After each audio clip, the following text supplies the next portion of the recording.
2023, c'est terminé. Comment profiter de 2024 dans la crypto? Comment profiter du cycle qui arrive? Comment optimiser tes gains? Comment vraiment saisir les opportunités qui vont se présenter dans les prochaines semaines et les prochains mois? C'est ce qu'on va voir dans cette vidéo. Accroche-toi. Here we go.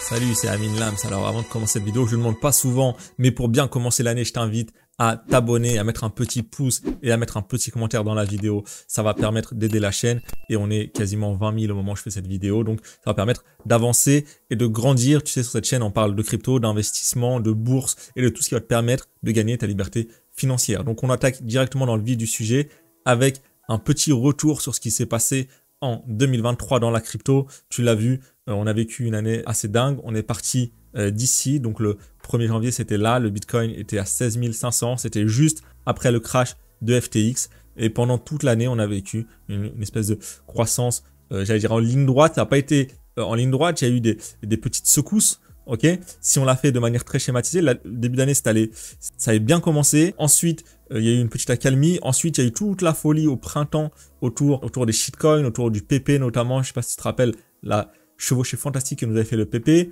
Ensuite, pendant l'été, ça s'est calmé. Ces dernières semaines, on va dire depuis début octobre, mi-octobre, on a vécu voilà, une chevauchée fantastique. Le Bitcoin est passé de 26 000 à 42 000 quasiment en ligne droite. Il n'y a eu aucun répit, aucun dip pour les personnes qui voulaient rentrer. Et on arrive maintenant au début de l'année 2024 qui, on l'espère et tout le monde le souhaite, va être probablement explosif. Si on regarde le Bitcoin en annuel, on se rend compte que en fait, c'est assez fou ce qui s'est passé. On a mangé une énorme baisse en 2022 et en 2023, on a ravalé quasiment toute la baisse. Alors là, on s'en rend pas trop compte parce que les bougies sont énormes. On va se mettre en logarithmique. Mais on voit qu'il y a eu cette bougie de 2022 qui était très dégueulasse. Et là, on a récupéré. Et c'est très rare de récupérer l'intégralité de la bougie rouge sur l'année suivante. Si tu regardes, là, le dip de 2014, il n'a pas été récupéré en 2015, mais il a été récupéré en 2016, puis explosé en 2017. Là, le dip de 2018, il n'a pas été totalement avalé en 2019, mais il a été dépassé en 2020 et ATH en 2021. Là, quand on voit ça comme ça, je me demande ce qui va se passer, mais si on enchaîne 3 bougies vertes, comme on a eu l'habitude de le faire depuis tous les dips précédents, ça risque d'être assez explosif. Et c'est ce qu'on va voir dans cette vidéo, comment préparer 2024. À surveiller dans les prochains mois, tu le sais très bien, il y a l'approbation probablement des ETF Bitcoin qui doivent arriver début janvier. Probablement dans la foulée, il y aura les ETF pour l'Ethereum. Comment ça va se passer? Alors, il y a deux grands scénarios. Le premier scénario, c'est OK, ETF est approuvé par To The Moon et ça décolle direction les 50 000, 60 000, 70 000 et c'est le début du vrai bull run et c'est parti. OK. Deuxième scénario, c'est en fait tout le début, tout ici c'était un buy de rumeur et ici on va assister à un sell the news et donc retour un peu plus bas. Ce qui est possible aussi. Moi, mon scénario favori. Alors, j'aime pas trop faire des prédictions parce que tu sais, on n'a pas de boule de cristal. Mais mon scénario favori, ça va être probablement qu'on va arriver sur un gros mouvement de volatilité. Ok, peut-être ça va faire un gros truc comme ça, tu vois. Un top en mode euphorique, puis après ça va corriger.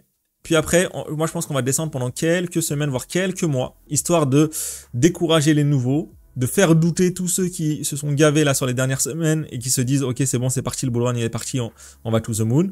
Peut-être un retour aux 35, peut-être même aux 30 000 $. Et après peut-être au moment du halving ou un peu après au printemps ou à l'été, là ça repart et là on part vraiment sur le vrai bull run entre guillemets. Bien sûr ce n'est que des suppositions, c'est difficile de savoir vraiment ce qui va se passer. Moi c'est mon scénario, c'est-à-dire que je ne serais pas surpris si après l'ETF on arrive sur une forme de top et que on redescende vers les 40 000, 35 000, voire même un peu plus bas, et que pendant plusieurs semaines, il se passe pas grand-chose, tout le monde est un peu traumatisé, tout le monde se dit « Ok, bah qu'est-ce qu'on fait maintenant ?»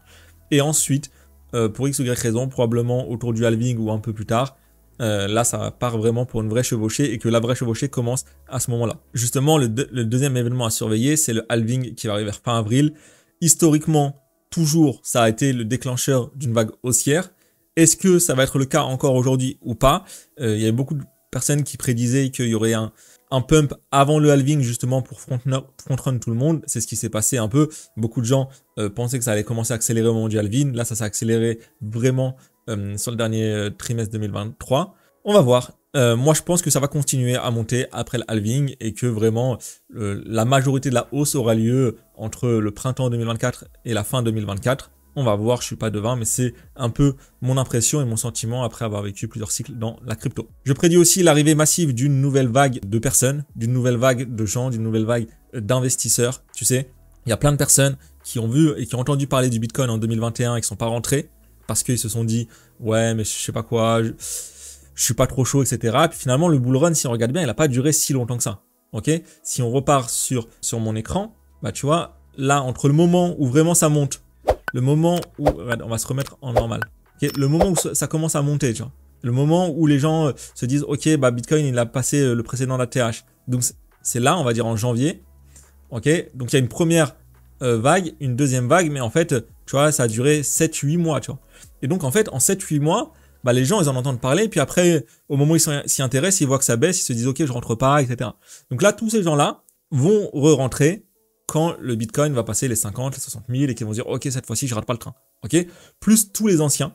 Là, ce qu'il faut comprendre, c'est que sur Bitcoin, actuellement, on est tout seul. Et quand je dis on est tout seul, ça veut dire qu'il n'y a pas de nouveaux arrivants. Ça, c'est l'intérêt des recherches sur Google pour le mot-clé Bitcoin sur les 5 dernières années. Tu vois, par exemple, là, ça a commencé à s'accélérer en décembre 2020. Ok, décembre 2020, ça a commencé à s'accélérer. Décembre 2020, ça correspond à quoi? Ça correspond au moment où Bitcoin passe son ancien ATH. Et donc, on passe le sommet des 20 000 ici. Et ok, ça s'accélère. Là, actuellement, c'est plat. C'est-à-dire que oui, il y a des petites montées ces dernières semaines, mais on n'est pas sur une montée comme ça ou sur une montée comme ici au printemps où il y a eu des news, où il y a eu une poussée, etc. Ok? Et c'est pareil sur tous les termes qui sont liés au Bitcoin. Tu peux rechercher le terme crypto, c'est pareil. Oui, ça remonte un peu, mais on est encore sur des niveaux très très bas. Et je te parle même pas des NFT ici, où tu vois que sur les NFT, il n'y a vraiment aucun intérêt, aucune nouvelle personne qui est aujourd'hui sur les NFT. Donc en fait, moi, aujourd'hui, et ce que beaucoup de gens partagent comme avis, c'est que on est encore entre nous. L'argent qu'on voit, c'est principalement des gens qui avaient des stablecoins depuis le bear market. C'est principalement des gens qui étaient là en 2021 ou en 2022. Mais il y a très très peu de nouvelles personnes qui ont démarré la crypto ces 6 derniers mois. Ok? Et quand il y aura une nouvelle vague, quand il y aura ces nouvelles personnes-là, probablement que ce sera explosif. Et ma dernière un peu prédiction, ou le dernier truc que moi je vais surveiller en 2024, c'est le retour en force des NFT. Aujourd'hui, les NFT, beaucoup de gens ne savent pas si ça va repartir ou pas. Moi, je pense que oui. Si on regarde les chiffres, on a eu cette énorme poussée en 2020 en termes de volume, en 2021, pardon. On a une énorme poussée, puis après, plus personne. Plus personne, tout le monde a disparu. Il y a encore un peu des transactions, mais il y a beaucoup moins de volume, et on le voit ici. Ok, on est passé de plus d'1,5 milliard de volume par semaine à 150 000. Donc ça veut 150 millions, pardon. Donc divisé par 10 en termes de volume, c'est énorme. En termes de traders, c'est pareil. On est passé de 270 000 au top par semaine à 50 000. Donc on a divisé par 5 le nombre de traders, mais surtout on a divisé par 10 le nombre de volumes. Et donc ça, aujourd'hui, les NFT, est-ce que ça va repartir ou pas? Certains te disent non. Moi, je pense que oui. Je pense que ce qu'on a vu ici, c'était juste de l'échauffement. Je pense que les NFT vont monter encore plus fort, encore plus loin. Bien sûr, c'est totalement risqué. C'est pas un marché que moi, je maîtrise et sur lequel j'investis beaucoup. Mais je pense que on va voir un retour en force des NFT. Pourquoi?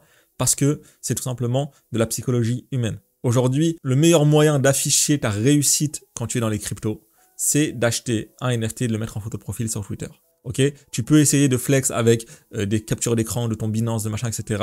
En vrai, si tu regardes la plupart des gros comptes, ont un NFT de type CryptoPunk ou Bored Ape en collection, en photo de profil.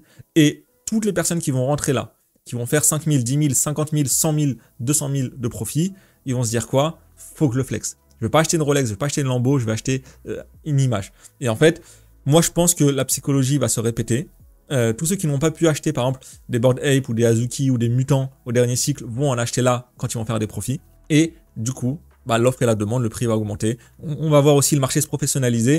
Ça, on va voir ce que ça va donner. Moi, c'est un peu ma prédiction et on va voir ce que ça va donner. Maintenant, on va rentrer dans le vif du sujet avec mes 5 conseils pour 2024. Ok, le premier conseil, bien sûr, c'est d'éviter le FOMO. Le FOMO, c'est l'ennemi numéro 1 de l'investisseur. C'est ce qui va te faire acheter ici. C'est ce qui va te faire des dingueries. C'est ce qui va faire que y a des personnes qui ont continué d'acheter du bonk, par exemple, récemment, alors qu'il était en vertical. Quand tu vois la courbe comme ça, on va la mettre en daily, je te rends compte que quand on te dit de ne pas acheter une courbe verticale, c'est ce genre de verticalité-là, ok? Et les personnes qui ont acheté du bonk dans cette zone-là, et ils sont nombreux, ont acheté probablement un top local et se sont mangés moins 40, moins 50% de baisse en quelques jours.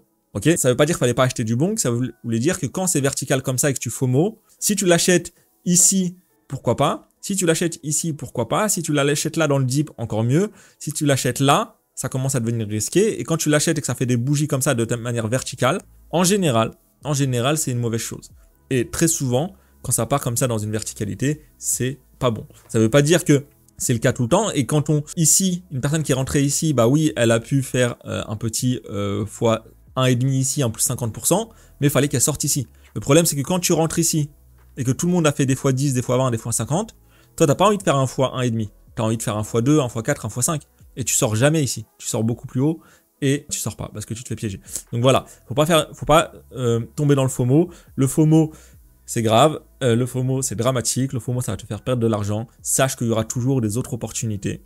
Et des fois 10, des fois 50, des fois 100, des tokens, il y en a quasiment toutes les semaines qui sortent et qui font ça. Faut juste se dire si j'en ai raté un, c'est pas grave, j'aurai le prochain. Deuxième chose, ne sois pas trop gourmand. Aujourd'hui, il y a beaucoup de personnes, on entend parler de fois 50, de fois 100, de fois 1000, de fois 10 000 même parfois. Ne sois pas trop gourmand. Faut savoir que aujourd'hui, si sur toute l'année, tu arrives à faire fois 10 sur ton portefeuille actuel, c'est déjà très bien. Ok ? Fois 10 sur ton portefeuille actuel, ça veut dire que probablement, si tu fais ça en un an, tu vas surperformer le Bitcoin. Ok? Parce que là, le Bitcoin, au moment où je fais cette vidéo, il est autour de 42-43 000. Il va pas faire x10. Et s'il fait x10 dans l'année, alors on est tous très heureux parce que ça veut dire qu'il sera à 450 000, ce que je pense pas. Ok? Le Bitcoin, il va peut-être faire x2, x3, x4 cette année, maximum. Peut-être. Et du coup, si toi, tu arrives à faire x10, déjà, c'est que tu as fait mieux. Et il faut garder en tête que x10, c'est plus 900%. Il faut garder en tête que les meilleurs traders du monde, ils vont viser du plus 10%, plus 20%, plus 50% à l'année si vraiment ils sont chauds. Et toi, tu veux faire un plus 900%. Ok? Donc, tu peux faire des fois 10 de manière ponctuelle. J'en ai fait plein. Tu peux faire des fois 100 de manière ponctuelle. J'en ai fait quelques-uns. Mais faire fois 100 sur l'intégralité de ton wallet, faut soit avoir beaucoup de chance, soit être totalement inconscient et avoir une très mauvaise gestion du risque. Ok? Parce que les tokens qui vont faire x100, ce sont des petites cryptos. Et donc, si tu arrives à faire un x100 sur l'intégralité de ton wallet, c'est que tu as mis beaucoup trop sur une petite crypto. Ok? Donc, je te le souhaite, mais ne sois pas trop gourmand. Prends des profits. Si tu fais x2, x3, x5 sur l'année, c'est déjà très bien. Et tu sais, la dernière fois, dans une des dernières vidéos, je parlais d'un gars qui était passé de 2000, il avait mis 2000 par là, il était monté à 50 000 par là dans le cycle à peu près. Et puis à un moment, il a FOMO, il a rajouté 50 000, mais il les a rajoutés ici. Ok? Donc ça veut dire que là, il est en perte. Alors qu'il avait quand même fait un très bon ride. Il y a des gens qui perdent de l'argent en bull run. Et donc, ne sois pas de ces gens-là, ne sois pas trop gourmand. Vaut mieux encaisser un x2 qu'attendre un x10. Vaut mieux encaisser plus 50% qu'attendre un x50. On est là pour gagner de l'argent et il n'y a pas de petit profit. Ok? Ne sois pas trop gourmand, c'était le point numéro 2. On voit des chiffres qui font tourner la tête, on voit des statistiques qui sont dingues. Mais rappelle-toi que les gens partagent leurs victoires et partagent jamais leurs échecs, partagent jamais leurs moins 50%, leurs moins 80%. Parce que les tokens qui sont capables de faire x100 sont aussi les tokens qui sont capables de faire moins 99%. Point numéro 3, conseil numéro 3, sois patient. Les gens veulent tous faire des multiples rapides. Et j'adore cette phrase qui dit que les gens surestiment ce qu'ils peuvent faire en un an et sous-estiment ce qu'ils peuvent faire en 10 ans. Et dans l'investissement, c'est exactement ça. C'est-à-dire que 2024, c'est pas la ligne d'arrivée. Le bull run, c'est pas la ligne d'arrivée. Le bull run, très probablement, pour toi, c'est le début. Ok? Je ne sais pas t'as quel âge. Il y a beaucoup de gens qui sont assez jeunes qui regardent ces vidéos, qui ont entre 20 et 30 ans. Et même si t'as plus, c'est pas grave. Tu vois, moi, j'ai 35 ans. Aujourd'hui, l'argent que tu vas faire en 2024 va te permettre de poser des bases solides pour la suite. Ok? Ce serait dommage de faire juste un pump and dump. Je connais un pote, un ami, qui a fait ça. Il a eu la très bonne présence d'esprit d'investir fortement sur Ethereum en 2019 et 2020. Ok?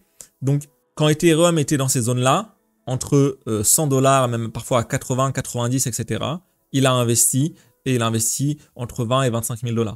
Ok? Ces 20 ou 25 000 $ en Ether, avec le temps, quand Ether est monté à 4 000, il avait plus d'1 million ici. Ok?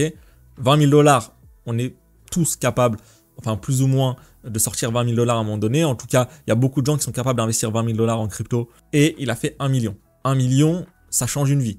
1 million, c'est pas avec ça que tu vas rouler en Ferrari, acheter un yacht, etc. Mais 1 million correctement placé, ça te génère quand même une espèce de sécurité financière.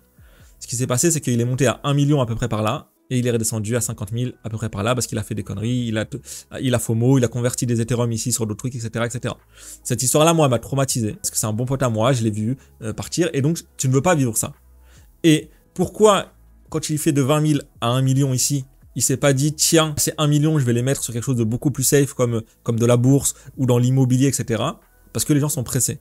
Et donc, il s'est dit, en un an, j'ai fait de 20 000 à 1 million, bah là, je vais faire de 1 million à 10 millions ou de 1 million à 5 millions.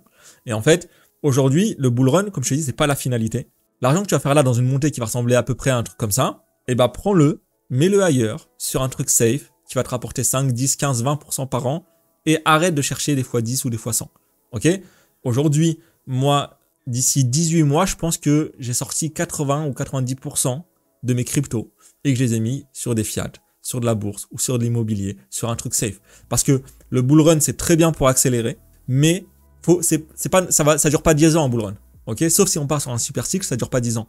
Et donc, même si aujourd'hui tu n'atteins pas ton chiffre magique, souvent on a des chiffres magiques en tête, ça peut être 100 000 ou 1 million ou 5 millions ou peu importe d'où tu pars, mais souvent c'est soit 100 000, soit 1 million. La plupart des gens que je vois autour de moi, c'est ça. Et donc, même si tu n'atteins pas le million maintenant, et que tu fais juste 200 000, ok, bah c'est très bien. C'est très très bien. Parce que c'est 200 000 que tu vas investir sur un truc safe. Avec le temps, ils vont pouvoir avancer petit à petit. Donc voilà, ne sois pas trop pressé. Des bull runs, il y en aura d'autres. Des cycles, il y en aura d'autres. Et t'es pas obligé de changer ta vie radicalement en faisant des fois 50 et des fois 100 dans les 6 prochains mois. Ça peut être juste une manière d'accélérer. Et c'est ça que moi j'explique notamment dans la méthode simple que tu vas retrouver en description, je vais en parler dans quelques minutes. C'est que la crypto, c'est un moyen d'accélérer, mais c'est absolument pas raisonnable de compter uniquement sur la crypto pour investir et pour avancer. Et le conseil numéro 4, justement, bah, c'est de te former. Te former, d'apprendre à gérer ton risque, d'apprendre à gérer tes allocations, d'apprendre à investir sur différents supports, pas uniquement la crypto. Le moyen le plus simple pour te former, bah, c'est la méthode simple que moi j'ai sortie qui permet d'investir en bourse, en crypto, de développer ton mindset, de comprendre les NFT, d'investir également dans les startups. Il y a 6 modules super complets, tout est expliqué dans le lien en description. J'ai pas envie de m'éterniser ici. Et cette méthode simple, elle est en description. C'est garanti pendant 30 jours satisfait ou remboursé. Tu peux cliquer sous la vidéo. J'ai pas encore terminé, rassure-toi. Et peut-être qu'au moment où tu regardes cette vidéo, il y a un petit code promo. Mais ça, je t'invite à cliquer sous la vidéo et à lire la page. Peut-être que si tu es attentif, tu trouveras un code promo pour l'avoir beaucoup moins cher. Donc ça, c'était le 4e sujet, vraiment de se former. Parce qu'il y a beaucoup de gens qui se lancent et qui n'ont pas appris, tout simplement. C'est comme si tu te lançais à bord d'une voiture sans avoir appris. C'est comme si tu te lançais à bord d'un bateau sans avoir appris. C'est comme si tu te lançais au bord d'un avion sans jamais avoir appris à piloter. C'est comme si tu essayais de faire de la cuisine sans recette. C'est comme si tu essayais de faire pousser des choses ou de construire une maison sans recette. Ce n'est pas possible. Il faut apprendre. Il y a des méthodes simples pour le faire. Tu peux apprendre gratuitement sur YouTube en passant des heures et des heures en regardant des vidéos. C'est très bien, mais parfois c'est déstructuré. Ou tu peux apprendre en suivant des méthodes existantes et des méthodes éprouvées de personnes qui ont structuré tout ça. Il y a ma méthode, il y en a d'autres et je t'invite vraiment à te former. Et je suis un très grand fervent défenseur des formations. Mais surtout, ce que je voulais te dire pour cette année 2024, c'est de t'amuser, de prendre du plaisir, de kiffer. N'oublie pas que tout ça, c'est de l'argent. Ça monte, ça baisse. La crypto, oui, parfois, tu vas avoir des très bonnes surprises. Oui, parfois, tu vas avoir des déceptions. Parfois, tu vas être dégoûté. Parfois, tu vas avoir l'impression de toucher le rêve du doigt et puis finalement, hop, ça va s'évaporer en un clic parce que tu vas te faire siphonner, parce que tu vas perdre de l'argent, parce que tu vas te faire arnaquer ou parce que tu vas revendre trop tôt un truc qui va faire x1000. La vérité, c'est qu'on s'en fout. La vie, elle est courte. J'espère pour toi qu'elle s'arrêtera pas en 2024. J'espère pour toi qu'il te reste encore beaucoup de temps à vivre. J'espère pour toi que tu auras plein d'expériences à vivre. Et donc, l'argent, c'est juste un outil. Ok. Je ferai une vidéo dédiée sur ça. Mais lors du dernier cycle, j'ai vu beaucoup de gens perdre leur santé mentale. J'ai vu plein de gens briser des couples, briser des familles pour la crypto parce que c'était devenu des joueurs de casino. Je ferai une vidéo dédiée parce que c'est vraiment quelque chose d'important qui me tient à cœur. Même moi, j'ai été vraiment débile et j'ai fait des erreurs, des trucs que je regrette lors du dernier cycle en 2021. Et c'est pas ça que tu veux vivre, ok? On est là pour faire de l'oseille. À aucun moment se réveiller à 4 heures du matin et scroller sur ton téléphone pour voir le prix d'un token que tu viens d'acheter, c'est raisonnable. À aucun moment passer plus de temps sur les ordis qu'avec ta famille, c'est raisonnable. Vraiment, Parfois, on l'oublie, surtout quand ça monte vite, surtout quand il y a l'euphorie, surtout quand il y a des chiffres qui font tourner la tête. Le but, voilà, c'est de kiffer, de passer un bon moment, de passer une très très bonne année. Je te souhaite une merveilleuse année. Je te dis à très bientôt et toutes les infos sont dans la description. Ciao, ciao.